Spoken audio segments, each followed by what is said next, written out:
Hello everyone, how are you? Everything is fine? Fine ही होगा, I hope. आप सभी का एक बार फिर से वार्म वेलकम है, हार्दिक स्वागत है आपके अपने YouTube channel, international YouTube channel English corner. जैसा कि आप जान गए हैं या जानते हैं या आपने पिछले वीडियोज में देखा है कि हमारा जो टॉपिक इस समय ऑनगोइंग है, जो चल रहा है, वो है मॉडल्स। और मॉडल्स के अंदर हम वन बाय वन एक एक मॉडल के बारे में जो इन्फॉर्मेशन है, कहाँ उसका यूज किया जाता है, कहाँ कब कैसे उसका यूज करेंगे, इन सभी बातों को हम डिटेल के अंदर स्टडी कर रहे हैं। आज जो हम पढ़ने वाले हैं इस वीडियो में, जो कि बिल्कुल तरोताजा है, फ्रेश है आपकी तरह, वो होने वाला है सेल। टॉपिक जो है वो हमारा चल रहा है मॉडल। और आज हम जिस मॉडल के बारे में इंफॉर्मेशन लेंगे, आप भी मैं भी, वो होगा सेल। क्योंकि दोनों साथ साथ सीख लेते हैं, आप भी सीखिए, मैं भी और सीख जाऊंगा पहले से, तो साथ साथ चलते हैं। सब्सक्राइब आपने कर ही रखा होगा, इसीलिए आप ये वीडियो देख रहे हैं। शेयर यदि अभी तक नहीं किया है, शेयर कर नहीं रहे हैं आपने सब्सक्राइब कर लिया है, लेकिन अभी तक आपने कम से कम एक सब्सक्राइबर को भी इसको शेयर नहीं किया है। तो कोशिश करिए, जितने भी आप देखने वाले हैं या जो देख रहे हैं, वो कम से कम अपनी तरफ से जितना मैक्सिमम हो सके उतने सब्सक्राइब कराएं, और उन्हें भी अपील करें कि वो वीडियो देखें और पूरा देखें। पूरा देखना बहुत ज्यादा जरूरी है वीडियो को, क्योंकि कभी भी कोई भी एक छोटी सी बात, छोटा सा इंस्टेंस, छोटा सा एक एग्जांपल, छोटा सा एक वर्ड हमें उस पूरे टॉपिक के बारे में जो भी चीजें या इन्फॉर्मेशन होती है वो क्लियर कर सकता है। तो कोई भी बात हमें मिस नहीं करनी है, कोई भी छोटा वर्ड हमें मिस नहीं करना है। कोई भी पार्ट आपको ऐसा नहीं लगेगा कि ये वेस्ट पार्ट है वीडियो का। सारा जो वीडियो है वो आप ही के लिए, आप ही के बेनिफिट के लिए बनाया गया है। तो अब ज्यादा मैं आपको सजेशन या सुझाव नहीं दूंगा, आप बस शेयर करते रहिए, भेजते रहिए एक दूसरे के पास में। जितना ज्यादा शेयर करेंगे उतना ही ज्यादा वीडियो जो है वो इंटरनेशनल लेवल तक पहुंच जाएगा, अंतरराष्ट्रीय हो जाएगा। तो चलिए अब आज का वीडियो शुरू करते हैं और पढ़ते हैं सेल को। अब इस वर्ड से आप पहले से ही वेल फेमिलियर हैं, क्योंकि फ्यूचर टेंस की ये हेल्पिंग वर्ब होती है, लेकिन आप ये भी जानते हैं कि ये हेल्पिंग वर्ब होने के साथ साथ एज ए मॉडल वर्क करती है। लेकिन फिर हम डिफरेंस कैसे पता करेंगे कि वो जो सेल उस सेंटेंस में है, या हम जो सेल लिखने वाले हैं वो मॉडल है या फिर हेल्पिंग वर्ब है, इसके बारे में किस तरह से अपन उस दोनों के बीच का जो अंतर है, जो डिफरेंस है, उसको कैसे आइडेंटिफाई करेंगे। तो इसके लिए एक छोटा सा जो है वो डिस्क्रिप्शन अपन अलग से देख लेते हैं। हम जब टेंस पढ़ते हैं, हम पहले टेंस की बात करते हैं, तो सेल और विल जब फ्यूचर टेंस में यूज किया जाता है, विल भी तो मॉडल है, तो इन दोनों का जब अपन यूज करते हैं तो सेल जो है उसके साथ जो सब्जेक्ट यूज होते हैं, या जिन सब्जेक्ट के साथ में सेल यूज होता है, वो होते हैं आई और वी। और आप जानते हैं कि ये दोनों ही जो सब्जेक्ट हैं या पर्सनल प्रोनाउन जो है वो फर्स्ट पर्सन के पर्सनल प्रोनाउन है। कौन से प्रोनाउन है? फर्स्ट पर्सन के पर्सनल प्रोनाउन है, आई भी और वी भी। तो इन दोनों ही सब्जेक्ट के साथ में या इन दोनों ही प्रोनाउन के साथ में कौन सी हेल्पिंग वर्ब यूज होती है? सेल होती है फ्यूचर टेंस के अंदर, जब अपन टेंस पढ़ते हैं तब। ठीक है, और बाकी जो सब्जेक्ट बच गए हैं, अब उन बाकी में कौन कौन है? बाकी के अंदर सेकंड पर्सन मतलब यू है, थर्ड पर्सन के सिंगुलर सब्जेक्ट हैं, जैसे ही है, सी है, इट है, नेम ऑफ वन पर्सन और थिंग है, और उसके अलावा जितने भी प्लूरल सब्जेक्ट हैं वो सारे। तो उनके साथ में कौन यूज होता है या क्या यूज होता है टेंस के अंदर? विल यूज होता है। ये तो हो गई as a helping verb. Shall और विल जो है वो किस तरह से वर्क करते हैं या किस प्रकार के सब्जेक्ट के साथ में मिले। मतलब यदि आपको आई के साथ में सेल लिखा हुआ दिखेगा तो वो हेल्पिंग वर्ब है। क्लियर? वी के साथ में सेल लिखा हुआ दिखेगा तो हेल्पिंग वर्ब है, या हेल्पिंग वर्ब की तरह वर्क कर रहा है। बाकी जितने भी सब्जेक्ट हैं उनके साथ में यदि विल लिखा हुआ है, जैसे ही के साथ में हो, सी के साथ में हो, इट के साथ में हो, दे के साथ में हो, यू के साथ में हो, तो वो क्या कर रहा है? हेल्पिंग वर्ब का काम कर रहा है। इतनी बात समझ में आई? आई ना? चलिए, अब जब हम इन्हीं को एज ए मॉडल यूज करते हैं तो बाकी कुछ नहीं बदलता है आइडेंटिफाई करने के लिए कि मॉडल है या फिर हेल्पिंग वर्ब है या टेंस में यूज हुआ है। तो फिर इनका जो सब्जेक्ट के साथ में यूज है वो बदल जाता है बस। आई और वी तो चले जाते हैं विल के साथ में। आई और वी जो पहले किसके साथ में यूज हो रहे थे? सेल के साथ में, वो किसके साथ चले जाते हैं? विल के साथ में। और ये जो अदर सब्जेक्ट हैं, यू हो गया या सी हो गया या फिर दे हो गया, इट हो गया, या फिर किसी एक व्यक्ति का नाम हो गया, या फिर एक वस्तु का नाम हो गया, या एक जगह का नाम हो गया, तो वो सारे चले जाते हैं सेल के साथ में। तो अब आप समझ गए होंगे, आई और वी के साथ में यदि विल है तो वो मॉडल है, आई और वी के साथ में सेल है तो वो फिर हेल्पिंग वर्ब है, अदर सब्जेक्ट के साथ में यदि सेल है तो ये सेल मॉडल है, और यदि अदर सब्जेक्ट के साथ में विल है तो विल क्या है? Helping verb. क्या है? हेल्पिंग वर्ब, सहायक क्रिया। तो दोनों के बीच का डिफरेंस, वर्ड वही है दोनों, लेकिन एक जगह मतलब टेंस में ये काम करते हैं हेल्पिंग वर्ब की जगह, और जब ये मॉडल बन जाते हैं तो इनका जो जिस सब्जेक्ट के साथ में यूज होना है वो चेंज हो जाता है, बदल जाता है, परिवर्तित हो जाता है। ये अपना जो नेचर है, प्रकृति है, उसको बदल देते हैं मॉडल के रूप में। तो ये तो हो गया इनके बीच का जो अपन कैटेगराइजेशन या फिर इनको जिस एक हेल्पिंग वर्ब और मॉडल के रूप में ये किस प्रकार से भिन्न है, अलग है, एक दूसरे से डिफरेंट है, उसका एक्सप्लेनेशन। अब चलते हैं सेल जो मॉडल है इसका यूज कहां कहां और कैसे करेंगे उसके बारे में जानते हैं। पहला, प्रोमिस मीन्स वादा, वादा तेरा वादा। विलिंगनेस मतलब एक तरह से इच्छा। इंटेंशन मतलब इरादा। डिटर्मिनेशन मतलब दृढ़ निश्चय। और इंसिस्टेंस का मतलब होता है हट, या उसको अपन जिद भी कह सकते हैं।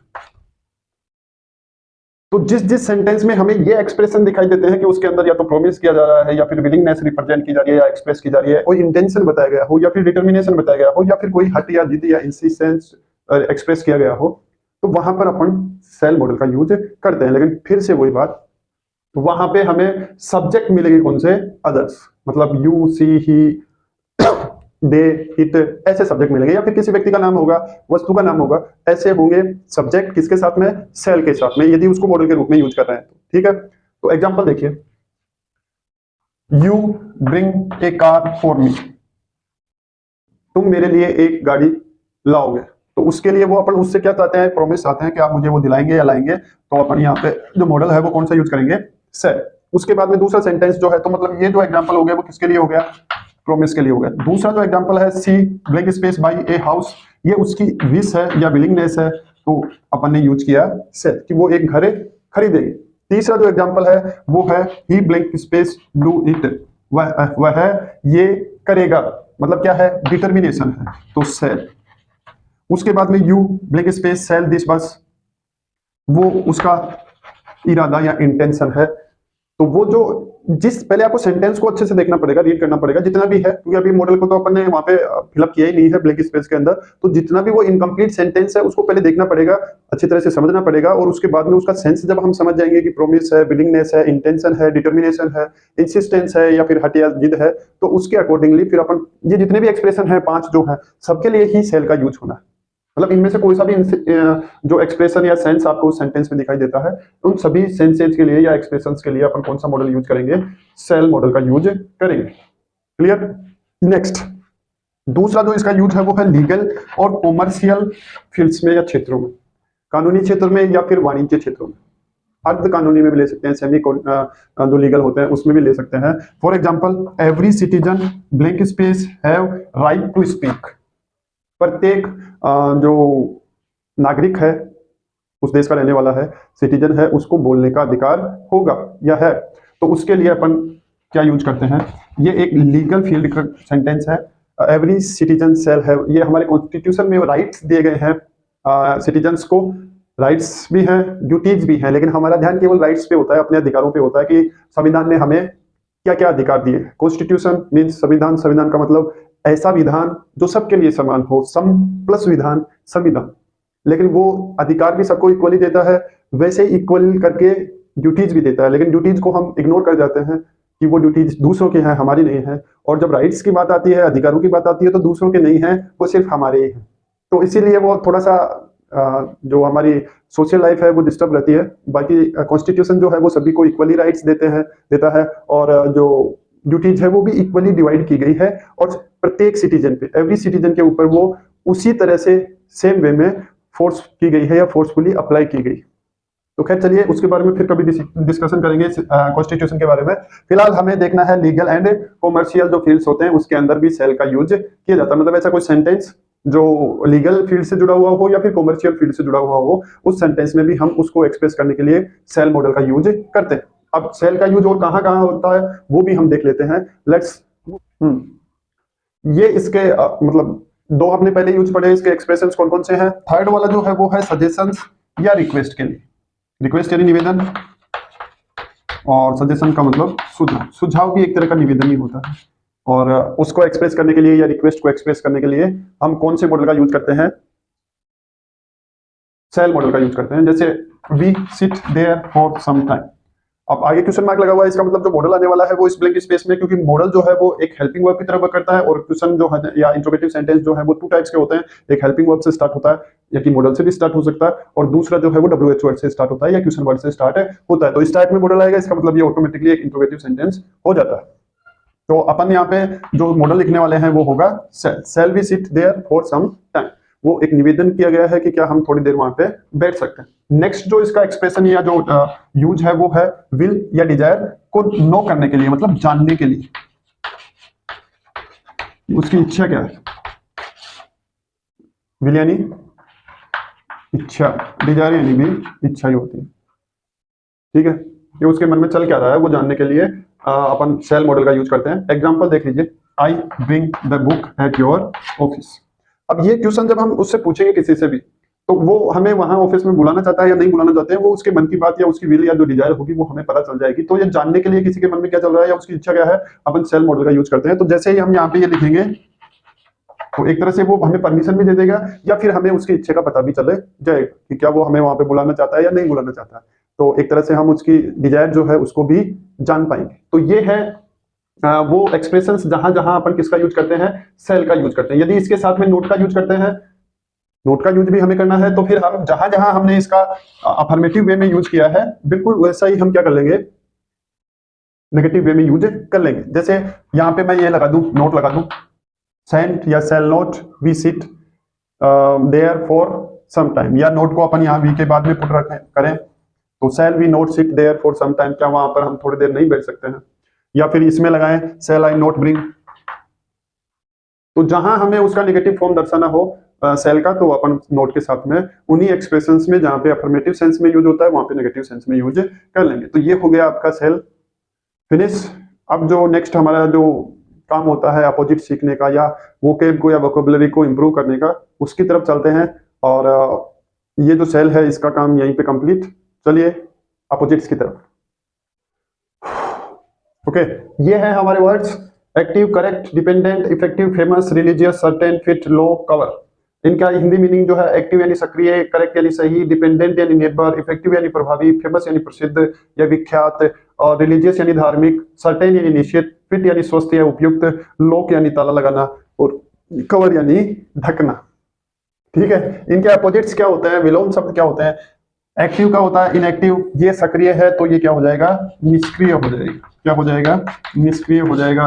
करेक्ट यानी सही, तो इनकरेक्ट यानी क्या हो जाएगा, गलत हो जाएगा। डिपेंडेंट यानी निर्भर, इंडिपेंडेंट यानी स्वतंत्र। ठीक है, इफेक्टिव यानी प्रभावी, इनइफेक्टिव यानी अप्रभावी। ओके, फेमस यानी प्रसिद्ध, लाइक मी, इनफेमस यानी अप्रसिद्ध या कुख्यात। रिलीजियस यानी धार्मिक, इररिलीजियस यानी अधार्मिक। सर्टेन यानी निश्चित, अनसर्टेन यानी अनिश्चित। फिट यानी स्वस्थ या उपयुक्त, अनफिट यानी जो उपयुक्त नहीं है, उपयुक्त ना होना। लॉक यानी ताला लगाना, अनलॉक यानी ताला ओपन करना या खोलना। कवर यानी ढकना, और अनकवर यानी पर्दा हटाना या नहीं ढकना। पर्दा हटाना या नहीं ढकना, अनावरण करना या उसको सबके सामने दिखाना, ये अनकवर। तो ये हमारे वर्ड्स हैं आज के, जिनके अपोजिट्स हमने लिखे, उनका मीनिंग हिंदी मीनिंग लिखा, इन वर्ड्स का भी हिंदी मीनिंग लिखा। आज के वीडियो में बस इतना ही। देखते रहिए वर्ड्स को, इंक्रीज करिए अपनी वोकेबुलरी को, और जितने ज्यादा वर्ड्स आपका इंक्रीज होगा उतनी आपकी स्पीकिंग क्लियर होगी, ज्यादा भी होगी, राइटिंग भी आपकी इंप्रूव होगी, और आप जो सुनेंगे इंग्लिश के अंदर उसकी अंडरस्टैंडिंग भी आपकी इंक्रीज होती जाएगी, बढ़ती जाएगी। तो आज के वीडियो के लिए बस इतना ही। मिलते हैं नेक्स्ट वीडियो में। Till then good night, take care, see you soon in the next video.